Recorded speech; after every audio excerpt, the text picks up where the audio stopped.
Hey guys, welcome back to my channel. In today's video, I want to share with you 5 ways to reinvent and shift your identity in 30 days.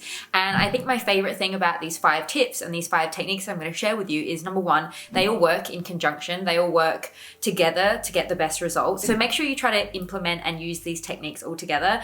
But I think my other favorite thing is that it's realistic. These techniques and these tips are realistic and they're not intimidating. I don't know about you, but so many times I've read or come across kind of like self-development, either like, podcasts or books or YouTube videos that they have 100, like it feels like 100 different techniques and so many things to do. And it just feels like way too much work and it just feels way too intimidating. And then I just think it's too hard and then I just don't bother. So my favorite thing about these things I'm going to share with you is the fact that I think they're quite easy to implement. These are the techniques that I use to kickstart change within me.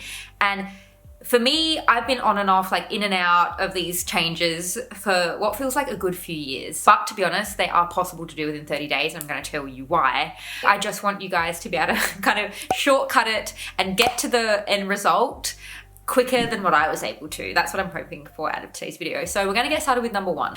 I think it's really great to know what you don't want, but I think it's most important to get clear on what you do want and who you do want to be and who you do want to become. But to be able to see change in your life, you have to get really clear on who you do want to be so that you're able to replace the person that you don't want to be with the person you do want to be. Don't get me wrong, it's really great to know what you don't want, but to be able to see real change in your life, you have to get so clear and laser focus on what you do want, who you do want to be. And I'm going to draw on my own experiences throughout this video, but for years I was telling myself, I don't want to be that person anymore. Like, I don't want to spend money like that anymore. Like, why am I having so much trouble stopping? And it's because I wasn't clear on who I wanted to be. I wasn't clear on who I truly wanted to become, the person that I could become that would replace my old identity. And it's really easy to make those changes in your life when you're able to get a real clear image and a real clear focus on who you want to become. So that's step number 1. Point number 2 is replacing words like I can't with I don't.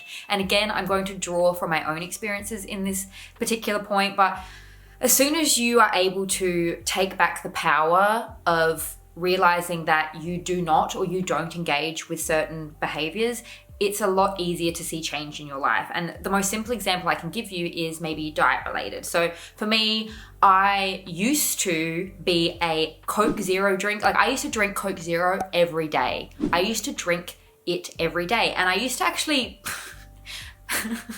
I used to convince myself it wasn't that unhealthy because I was only drinking like the little mini cans, but I would drink a Coke Zero every day. And it got to the point where I went to visit my dentist and she could tell that my teeth were, disintegrating, and I needed more fillings done. And she was like, what's changed? Like, what's exactly has changed in your life within the last year? And I was jokingly like, I've developed a little bit of a Coke Zero addiction. Ha ha ha ha ha. And she's like, ha ha ha ha, it's ruining your teeth. And for months I was telling myself, I'm trying to stop, and it wasn't working. I had to say to myself, I don't drink Coke Zero. I don't consume it. I don't drink it. And it became so much easier to not drink it because the power is in my hand. It didn't come down to like a willpower thing. It's not, like I'm trying to quit. No, I'm trying not to, no, I'm trying. No, it's, I don't drink Coke Zero. And just that simple little word change, I think, had a big part in actually reprogramming my brain to not drink Coke Zero. I can't tell you the last time I drank Coke Zero. And being able to identify someone who doesn't drink Coke Zero made it a lot easier to keep my daily habit. And honestly, if I wanted to have a Coke Zero tomorrow, I could very well have a glass of Coke Zero and probably not touch it again for another few months. By telling myself that I don't drink Coke Zero, it helped me get rid of the habit. Another example is my YouTube niche, okay? 4 years. And if you speak to anyone in my private life, my personal life, maybe some of you guys in my DMs, we had conversations like this. I was constantly saying, like, going back and forth, jumping back and forth with, I'm trying to switch niches, like I'm trying to get out of the niche I'm currently in. And even I was making the mistake as just as early as like a month ago when I was telling people that I'm trying to switch my YouTube niche. I'm trying to switch my YouTube niche. Can you notice a difference in me saying, I'm trying to switch my niche to, no, I've switched my niche. I've changed niches. It almost makes it like a decision and an identity that you resonate with, that you're not trying to do something, you're doing it. And that is such an easy yet small shift within words that you can say to yourself, and it almost helps to reprogram your brain and just reprogram your life. Small little rephrasing of a word like that makes such a huge difference because it actually puts the power back in your hands. This item doesn't have, or that particular thing or that situation or that identity doesn't have a hold on you. It doesn't have a hold on you the same way when you identify as, no, I don't do that, or I don't consume that. It doesn't have the same like hold over you as it would if you were to say, oh, I'm trying to quit, or no, I'm trying not to eat that, or I'm trying not to do that. Step number 3, I mean, you could either change this up to step number 2 or number 3. I think doing these all in conjunction is really beneficial, but definitely take note and become aware of what you consume, because what we consume, we become. What we consume, we are. And this may sound like a super crazy example, but just like strap in. This is how my brain works. Over the last few months, I've really switched out my music tastes. And it wasn't even something that I had to force. It was just something that happened. And it's because I became aware of how much the music that I was consuming was contributing to this identity that I held at the time, and almost this ego that I had created and this ego that I was leaning into. And again, if you love hip hop or rap music, please do not take any offense to this. A lot of the music I listened to was quite a lot about violence, but a lot of it was also about materialistic possessions and what labels you had. And this guy wants to, because you got a Gucci thong on, you know what I mean? And like a lot of it was just really degrading to women, and a lot of it was also really materialistic. I listen to a lot of music, guys. I spend a lot of the day listening to music. I love music, and I was consuming this type of music on a daily basis. And I just kind of got to the point where I realized, hey, I don't want to identify someone who engages in that anymore. And by all means, please share with me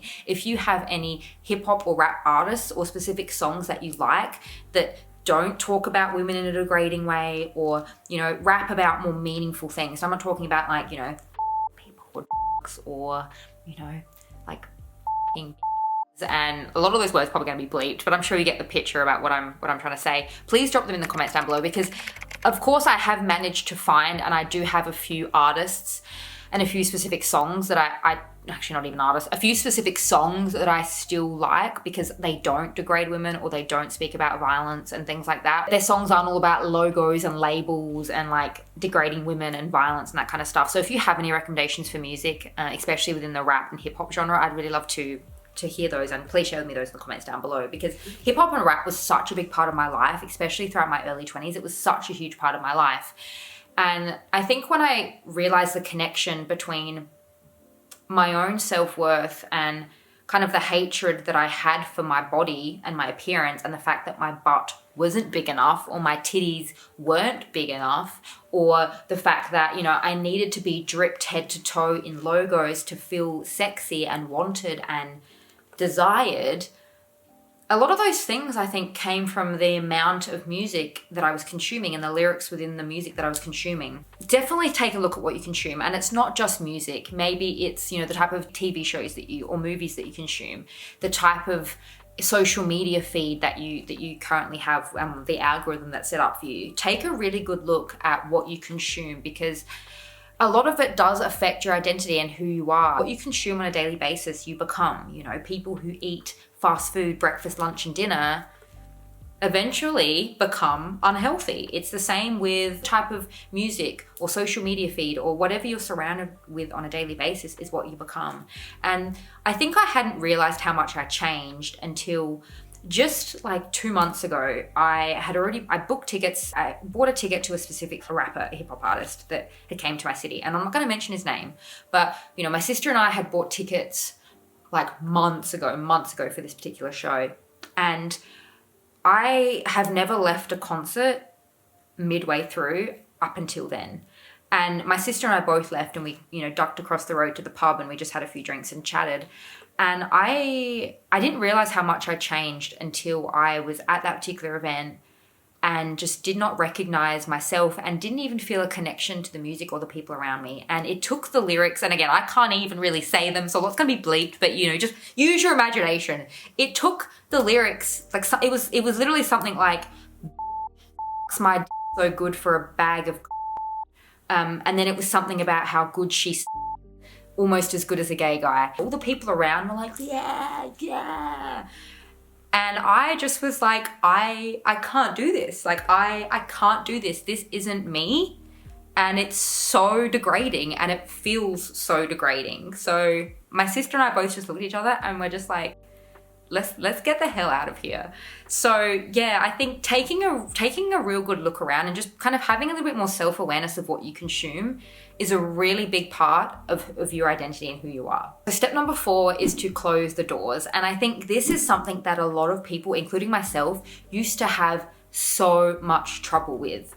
You know, it's part of the reason why I was so like in and out of this whole, you know, YouTube niche space, is because I wasn't ready to shut the door. And I was almost worried to shut the door because I was worried of what I was losing, and I was worried of what I was going to lose and leave behind, as opposed to instead what I was going to open myself up to and who I was going to become. I think we're so focused on what we're going to lose and the parts of ourselves that we may lose, or the things in our lives that we might lose, but we're not as focused on the good things that may come, because there's always two sides, especially with really big changes in your life. There's always going to be things that are maybe going to be a little bit sad or maybe a little bit bittersweet. You're always going to lose things, but on the flip side, there's always going to be just as much that you gain, if not more. So I really hope that you keep that in mind. I know I just made that sound so easy, and I definitely know it's not easy. But I just wanted to let you know that if you ever want to chat with me about this, my DMs on Instagram are always open. If you ever want to have a chat, you know, closing doors can be really scary. So if you ever want to chat, I'm here.